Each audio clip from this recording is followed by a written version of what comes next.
Hello, this week we'll be doing something a little bit different. We will be entering into our academic week. We'll be learning about the letter U, the number 11, clouds and rain, and also gardening. Let's begin with the letter U, and I have lots of confidence that you'll be able to create the letter U very easily. On your paper, you have your top line, you have your middle line, and you have your bottom line. We call this one the sky sometimes, or the very tippy top.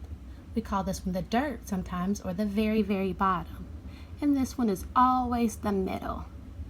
So in the uppercase U, you start at the tippy top, you go down, around, and up.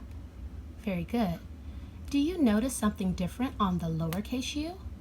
He appears to have a little tail.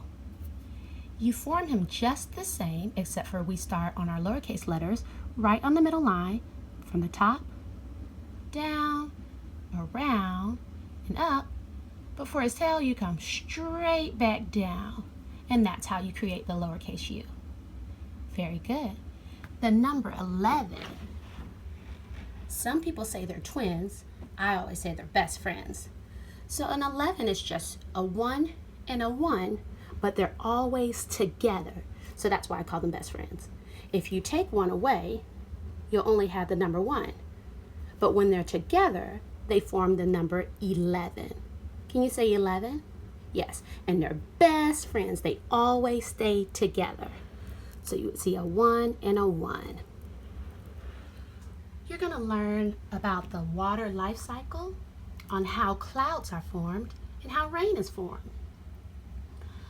Clouds are the part of the water cycle that is called condensation, and that's when those little evaporated particles of water rise into the air. They get very cold and they snuggle together and they form a cloud. When those particles get very heavy, then precipitation happens and those particles begin to fall, and that is the rain. But we'll go over the entire cycle in a different lesson. This week we will also be talking about light and dark. So if you look at the raindrops, they are 2 different colors of blue. This one is a dark blue. This one is a light blue. And I have a pattern set up here. So let's identify this pattern. Let's start. Dark blue, light blue, dark blue, then very good, light blue, dark blue, very good. So the dark colors are very rich and saturated and deep, and the light colors are very light and airy and kind of faint and kind of soft. There'll be a video attached in your weekly email that will just kind of compare and contrast a few colors, but it'll just be light versus dark. Over here, we have some numbers. I'd like you to go ahead and count with me. We're going to stop at 11 since it is our number this week. Actually, we'll do 11 in Spanish, but we'll count to 20. Count with me.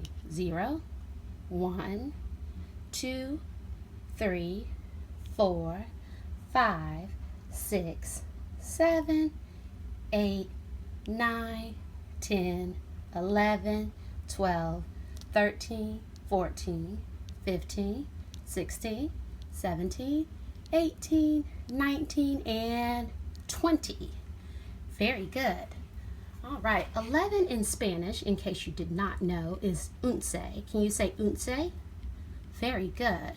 Let's count. 1, 2, 3, 4, 5, 6, 7, 8, 9, 10, 11. One more time.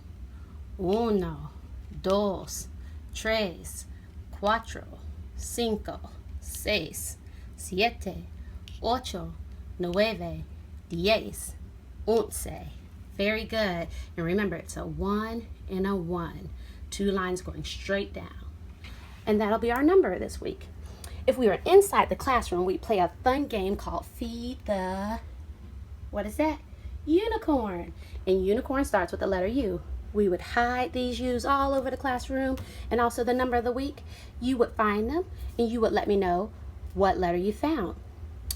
I did not introduce you to the sound of the U. The U says Can you say not ah, The U says The U says Every letter makes a sound. The U says But once you located your happy unicorn frappuccino, you would feed that unicorn once you told me what you found. So is this a Q? No, it is a U. Let's go ahead and feed them all the U's. All right. I hope we have lots of fun this week. You'll have lots of wonderful crafts. Let's go ahead and talk about gardening before I go.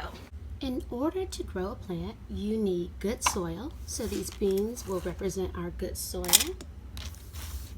And we have them in here. You need to plant your seed in the good soil, then you'll need water and you'll need sunlight. And this is how your plant will grow. So you can grow flowers, you can grow fruit and vegetables, but you plant your seed into the good soil. You water it daily, depending upon your plant. That water will soften the shell of the seed and it will begin to sprout some roots. The roots stay at the very bottom. They go deep down into that soil. That's why the soil has to be good. It can't be hard and brittle or it won't be able to give the roots proper nutrition and they won't be able to catch. So the roots dig deep. After the roots start to sprout, the sun helps out in this process and the plant begins to grow above the dirt and it begins to reach for the sun. And the more that you water it and the more sunlight it gets, the healthier it becomes. And then soon you'll have your very own plant. You'll learn more about this in the classroom or with moms and dads. I'll also probably do a better video later, but just wanted to get you started on the concepts of this week. Thank you for watching. Bye.